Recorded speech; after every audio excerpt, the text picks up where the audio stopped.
सरकार ने अरावली पर्वत श्रृंखला के संरक्षण को लेकर के एक निर्णायक और दूरगामी कदम उठाया है। पर्यावरण, वन और जलवायु परिवर्तन मंत्रालय यानी MOEF-NCC ने स्पष्ट निर्देश जारी करते हुए कहा है कि अरावली क्षेत्र में अब किसी भी तरह की नई खनन लीज मंजूर नहीं की जाएगी। यह निर्णय गुजरात से लेकर के दिल्ली तक फैली पूरी अरावली श्रृंखला पर समान रूप से लागू होगा। सरकार का उद्देश्य अवैध, अनियंत्रित और पर्यावरण को नुकसान पहुंचाने वाली खनन गतिविधियों पर पूरी तरह लगाम लगाने और अरावली को एक सतत और जीवंत भू आकृतिक प्रणाली के रूप में सुरक्षित रखना है। अरावली पहाड़ियां देश की सबसे प्राचीन पर्वत श्रृंखलाओं में से एक हैं और इसका पर्यावरणीय महत्व अत्यंत व्यापक है।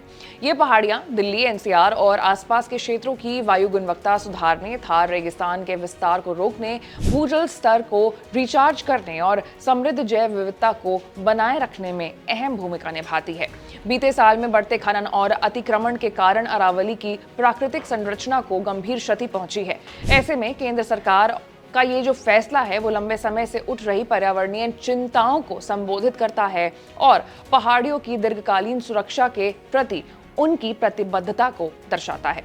सरकार ने Indian council of forestry research and education यानी कि ICFRE को ये जिम्मेदारी सौंपी है कि वो पूरे अरावली क्षेत्र का विस्तृत अध्ययन करें और ऐसे अतिरिक्त इलाकों की पहचान करें जहां खनन पर पूर्ण प्रतिबंध लगाया जाना चाहिए। ये प्रक्रिया पहले से प्रतिबंधित क्षेत्रों के अतिरिक्त होगी और इसमें पारिस्थितिकी, भूविज्ञान, प्राकृतिक परिदृश्य और जैव विविधताओं जैसे मानकों को आधार बनाया जाएगा। इसका उद्देश्य ये सुनिश्चित करना है कि संवेदनशील और पर्यावरणीय रूप से महत्वपूर्ण क्षेत्रों को भविष्य में किसी भी तरह की क्षति न पहुंचे। इसके साथ ही ICFRE को पूरी अरावली क्षेत्र के लिए एक वैज्ञानिक और समग्र सस्टेनेबल माइनिंग मैनेजमेंट प्लान यानी MPSM तैयार करने का निर्देश दिया गया है। इस योजना में खनन से पर्यावरण पर पड़ने वाले समग्र प्रभाव का आकलन, अत्यधिक संवेदनशील क्षेत्रों की पहचान, क्षतिग्रस्त इलाकों की बहाली के उपाय और क्षेत्र की वहन क्षमता का विस्तृत अध्ययन शामिल होगा। योजना तैयार होने के बाद इसे सार्वजनिक किया जाएगा ताकि स्थानीय समुदायों, विशेषज्ञों और अन्य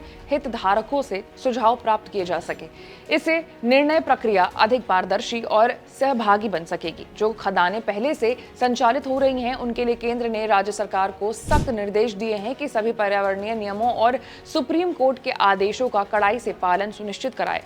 मौजूदा खनन गतिविधियों पर अतिरिक्त नियंत्रण और निगरानी लागू की जाए ताकि पर्यावरण को किसी भी प्रकार की अपूरणीय क्षति न हो। सस्टेनेबल माइनिंग के सिद्धांतों का पालन अनिवार्य होगा। केंद्र सरकार का मानना है कि अरावली का संरक्षण केवल पर्यावरणीय दृष्टि से नहीं बल्कि सामाजिक और आर्थिक संतुलन के लिए भी आवश्यक है। ये फैसला अरावली संरक्षण से जुड़े लंबे समय से चले आ रहे विवाद में एक अहम मोड़ साबित हो सकता है और आने वाले वर्षों में इस प्राचीन पर्वत श्रृंखला की बेहतर और प्रभावी सुरक्षा सुनिश्चित करेगा। आपकी क्या राय है? कमेंट्स में बताइएगा।